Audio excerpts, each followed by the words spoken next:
Say the definition of insanity is doing the same thing over and over again and expecting different results. And so that makes me think about this whole YouTube thing.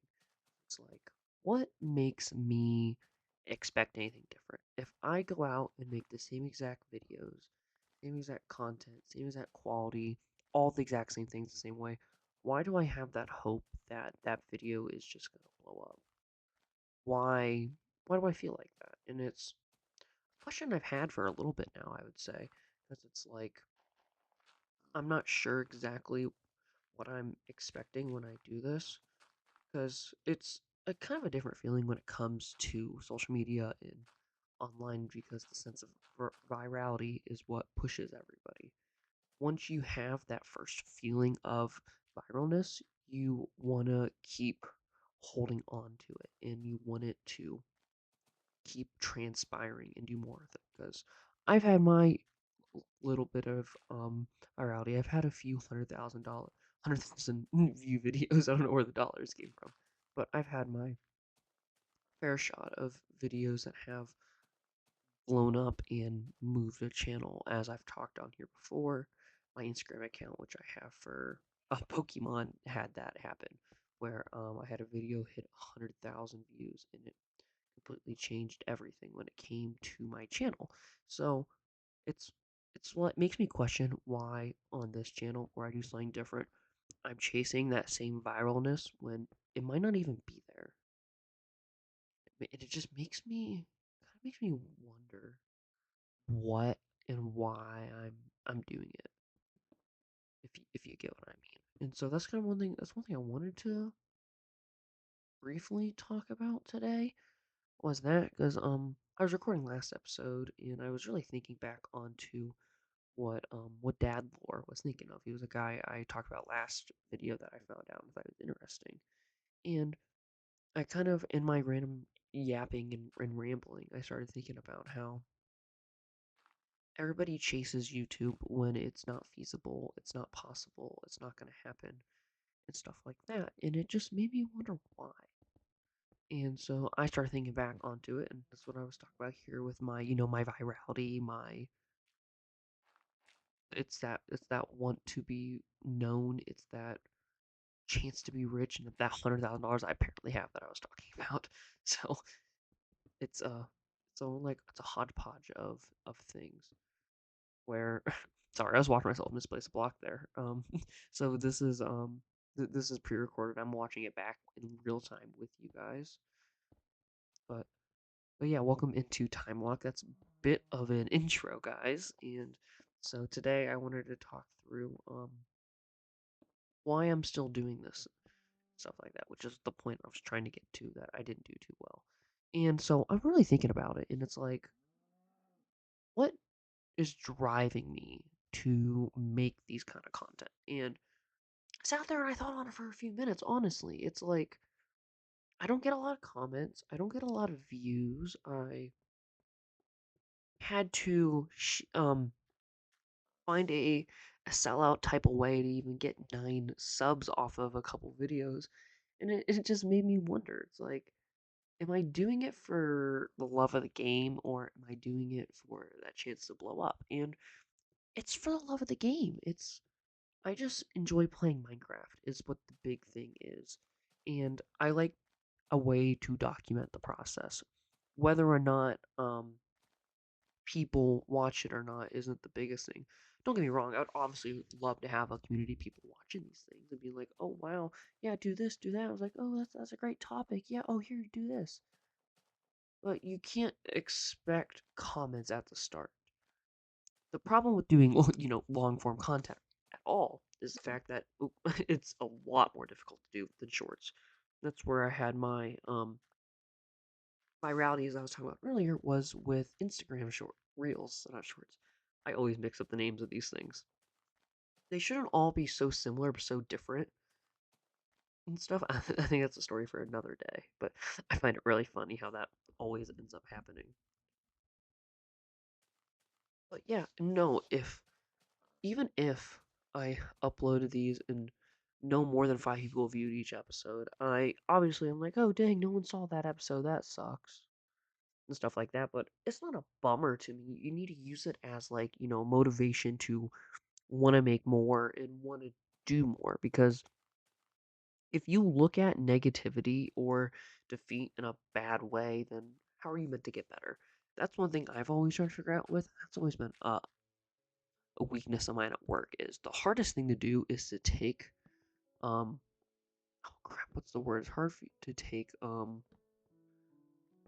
criticism. Sorry, that's the word I'm looking for. It's really hard to take criticism. That's one of the hardest things to do, especially from a management or a boss or somebody who is going to call out your mistakes. And that's why a lot of people aren't the management type.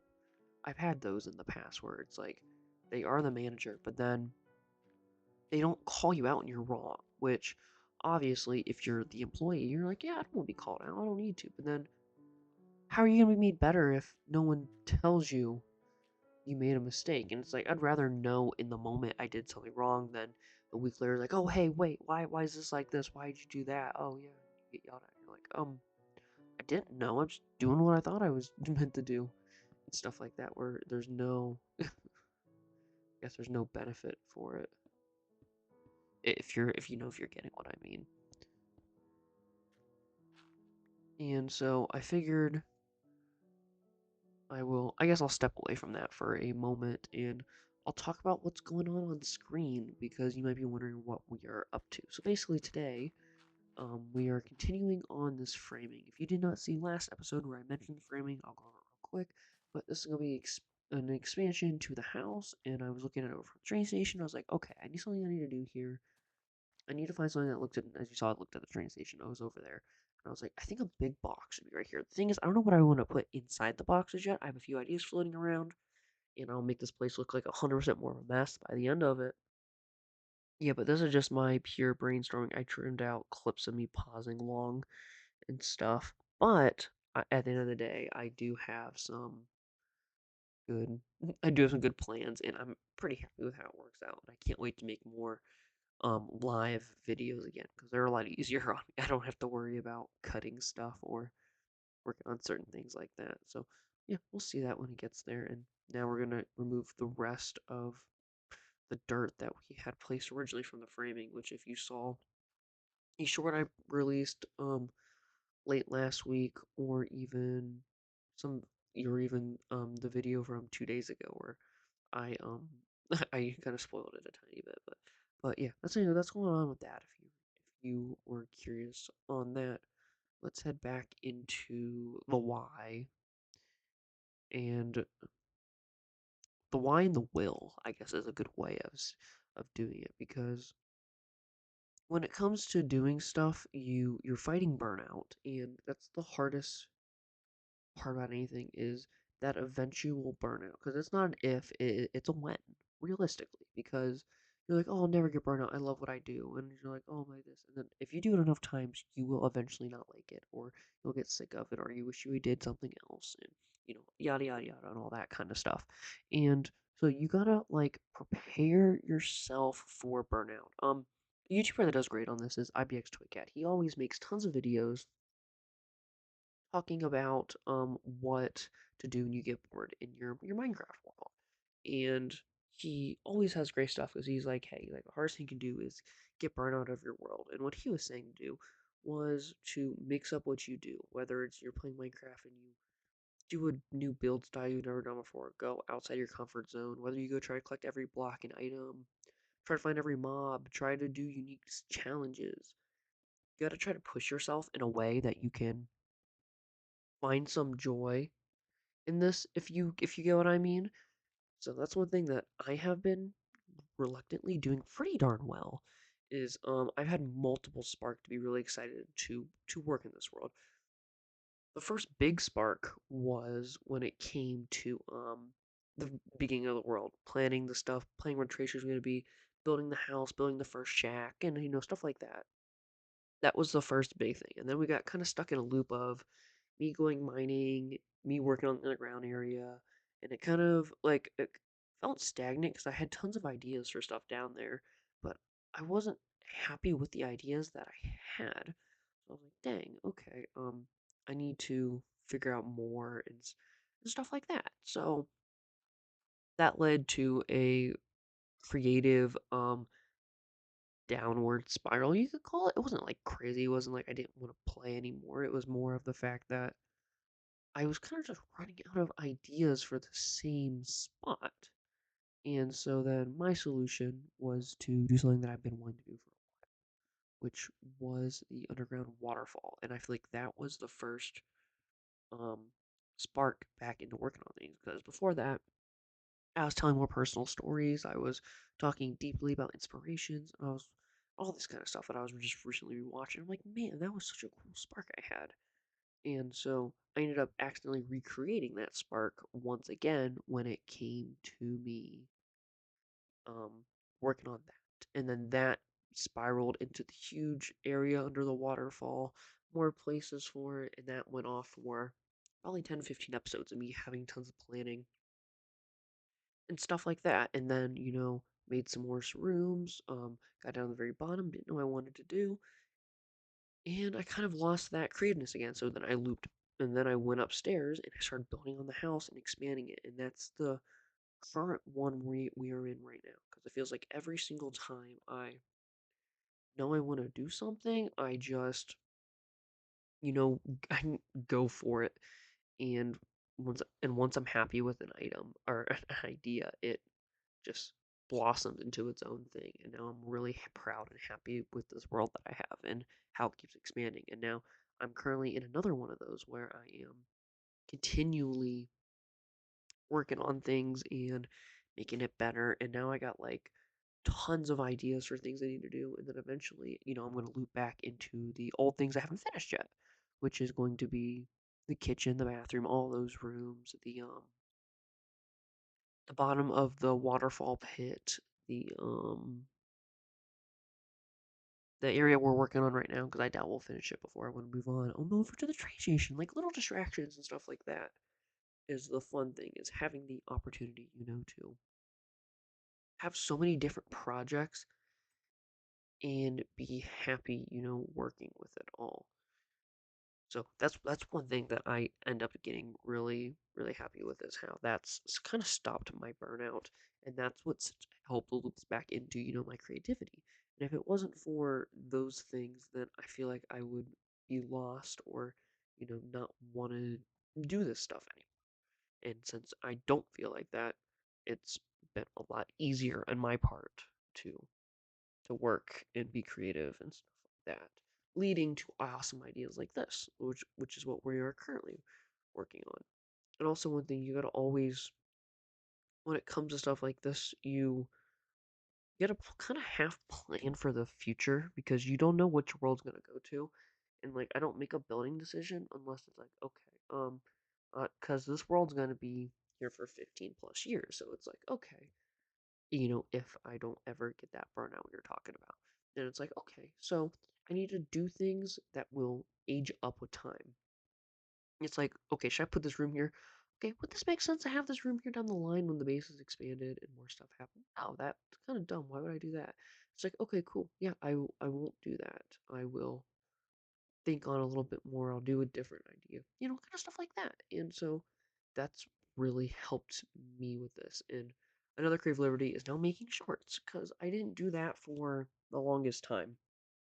I made a couple back when I first started, and I was like, oh, they got some good views, and I was like, yeah, I'll leave it there. But then I realized if I want to get more views and get that chance of virality that we've talked about, that is the opportunity or the venture I need to what's the word I'm looking for? Doing these off the cuff is always so much more nerve-wracking because you just lose your track of word half the time, which is something I'm still planning on get better at. You just I can't think of the word, but you may know what I mean. It just gives you that opportunity for it. Oh God, I guess that's also the fun thing about this is the fact that there's no redos, there's no undoing it. It's just natural, just straight conversation, and I guess you just lose that human aspect of it. I get mad at myself watching these back, and it's like, man, how did I just forget the very simple conversation I had? But then It flows naturally and it makes you feel more human. Oh, the shorts. I've realized that there's a bit better chance with those shorts, and the more I work on them, the higher chance I have of getting more views. But obviously, the problem with that is the fact that shorts subs are much different than full-on subs, even though my stuff is just clips of the fools. People's attention spans aren't long enough to want to watch a whole thing, which I get it. There's a lot going on in the world. Who wants to sit here and watch a 15-20 minute video of some guy playing beta Minecraft and talking about how he hasn't given up on his YouTube dreams yet? Would want to do that. And so I guess now we're staring at a pond. Big things will be coming over this way too. I got so many ideas. Like literally, I was playing last night, and I actually had to stop myself because I wanted to do stuff and I wasn't recording. I was like, man, I'm gonna get a lot of stuff done now. So maybe later I'll record a little more. I think I gotta do another voiceover or two because I do have a couple more files of videos to figure out. And I need to make a short for today. Crap. Man, I guess I gotta figure things out. Oh well, that'll come to me naturally. That's what you always say is the best way of doing things is what ends up naturally coming to you is the best option. It's never good to force things. That's how I feel about the base. Like I was talking about my design concept and principles. It's like where if I wait for the perfect idea to hit me, I'm so much happier than just do the first thing of like, oh here, let's just make a small box. No, let's not make a small box. Let's let the ideas transform. And I'm always looking to the future. Like amount of times I've stared under the base and I'm like, okay, how am I gonna make this look nicer? It's like, do I run these stone slabs as trims under the base? Am I gonna do this? Am I gonna do that? And it's like it always keeps you thinking constantly about that kind of stuff and what I want to do. So yeah, that leads me into that moment. And so I guess one last thing I wanted to mention about the video since we are on the video. I don't know what I'm doing now on the screen, but I with the torches that we spammed again, it looks so much better, and I've also realized that I've definitely not officially placed any of the torches around my base. I have spam cluttered them in such an inefficient way. It's actually really funny how inefficient they are. Because if you look over at the new area I did earlier in the vid, it's all even, all my lines are perfect. You look in the background of this, and I got so much stuff in random spots, and it doesn't make any sense. It's just really funny how that ends up working out.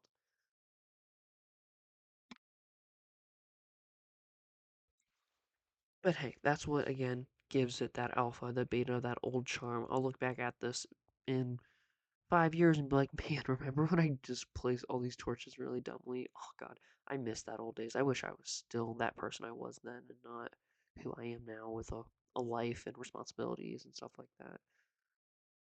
So it's fun to live in the now and prepare for the future. Oh look, we're back finally. Enough existential stuff. We can get back to the grind.